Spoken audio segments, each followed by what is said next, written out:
Hello again, internet friends, and welcome back to another episode of The Sweet Life of Zach and Cody. In this episode, I'd like to talk to you about running and specifically how a strategy change that I implemented a few years back completely changed the way I approach running and the progress that I make with running, and it's a strategy that I still use today in my own training and the training of my online athletes. For those of you who aren't super interested in running or maybe don't want to run but know you should be doing it for health and performance reasons, this is definitely a video for you. This is something that took me from being the type of person that hated running to being the type of person that enjoyed running, maybe not as much as lifting, but almost as much as lifting. When I first got into long distance running, and let's just say for the sake of the conversation that long distance running is anything over a mile, I really didn't know how to approach it or what to do, so I took the same mentality that I had in the gym and with my sprint training and jumping and stuff like that, and I took that into my long distance running. And basically every week I was trying to beat my previous mile time. I was trying to run 5 seconds faster or 10 seconds faster, and for a while that worked, but after a month or so I kept running into a wall where I really couldn't get past the mile times that I had done before, and I didn't really know what to do or what to change, because in my head I was stuck in that paradigm of thinking that I had to go faster and I couldn't go any slower. Because in my head, that was not a good thing. That's not what you were supposed to do.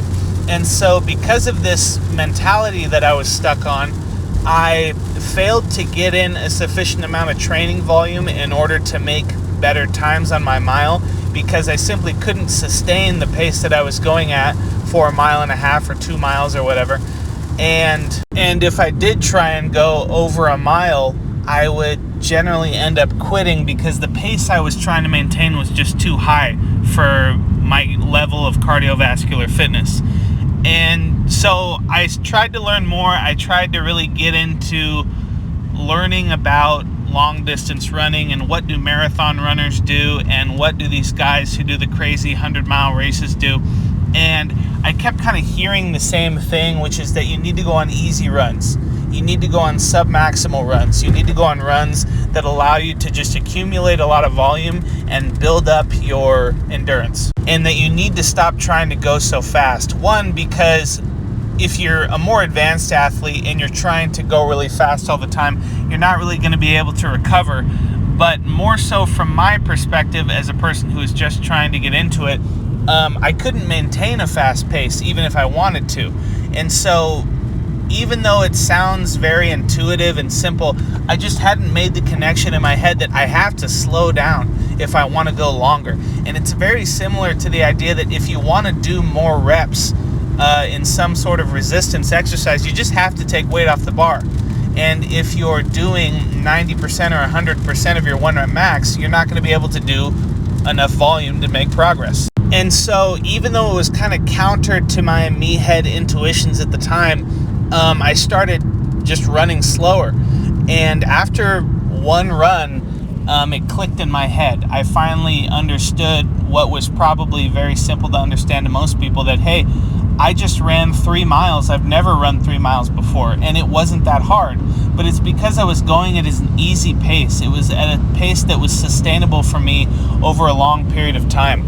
And pretty quickly, I went from being able to only do 1 mile, and that was like a life or death workout, and I had to lay down for 2 minutes at the end, and I was running 4 and 5 and 6, and eventually got to the point where I could run 15 miles, and I did that multiple times without it being, something that I had to take a week to recover from. And it's because I was going on these easy runs, these runs that allowed me to go for a long period of time because I was at a low intensity relative to my own fitness, and that allowed me to do a little bit more volume, a little bit more distance week after week after week. And I was only running once a week at the time, but I just added a 1/4 mile each week, and I maintained that very easy pace, which for me at the time was probably an 11 or 12 minute pace. It was very slow. When I was running 10 miles or over, my fastest mile time might have been 10 minutes, and that was like on a really good day when I'm really cruising. But generally the average mile was probably 11 minutes or over. And so that kind of gives you an idea of the pace I was running. And what would happen is I'd accumulate all this volume, I'd go the super long distance, and I wouldn't feel like I was dead after. I would feel very tired, and my legs would be tired, and mentally it was very fatiguing. But cardiovascularly, it wasn't that hard because I was used to sprinting and doing these workouts that left me gasping for air afterwards. And I had to remind myself, that's not why I'm here. I'm not here to jack my heart rate up. I'm not here to sprint and go to failure and reach a VO2 max or whatever.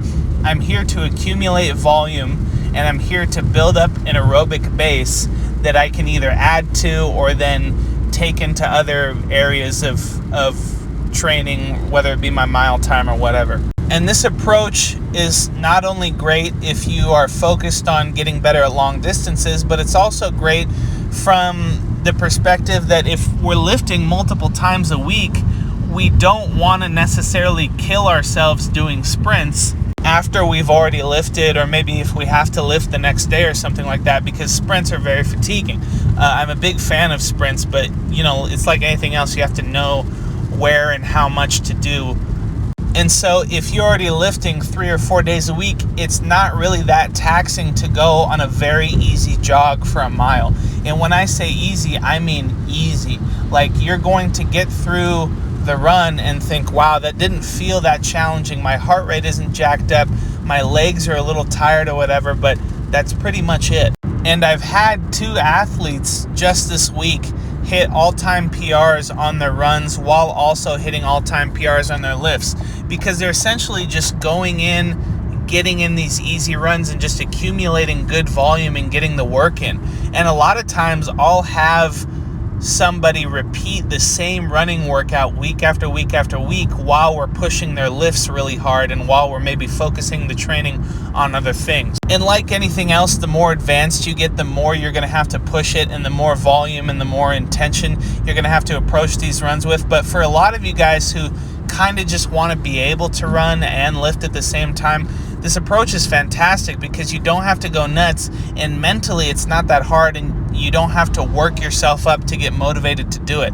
An easy mile takes 10 minutes, 11 or 12 minutes maybe if you're not in that great a shape. But just getting in that good submaximal volume week after week after week yields incredible results, especially for people who are new to running and haven't necessarily done it consistently in the past. I have a guy I work with who 6 to 12 weeks ago, his best mile time was about 10:45.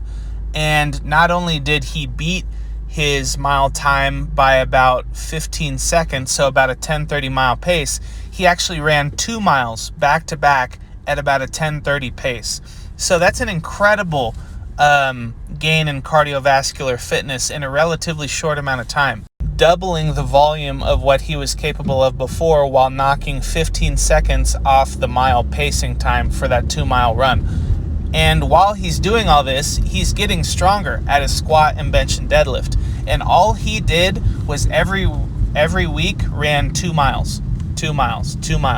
And I would just tell him, hey, submaximal pace, nice easy run. Don't try and kill yourself, just get in the mileage. And every once in a while I'd say, hey, things are looking pretty good. Try and knock 10 seconds off the time. Try and knock 5 seconds off the time. And just that consistent effort of getting the miles in yielded these great results. And I have another guy this same week do the same thing with his 400 meter runs. He knocked about 10 to 20 seconds off all his 400 meter runs, all while increasing his squat, deadlift, and bench and hitting PRs on those, just from getting in the volume, going on those easy runs, getting in those submaximal efforts 1 to 2 times a week, and making sure he was doing them consistently. So if you want to get better at running and you want to get faster times, which you should if you follow this channel and you're a person that wants to be prepared for worst case scenarios, then implement these easy runs. Start accumulating the volume at that easy pace.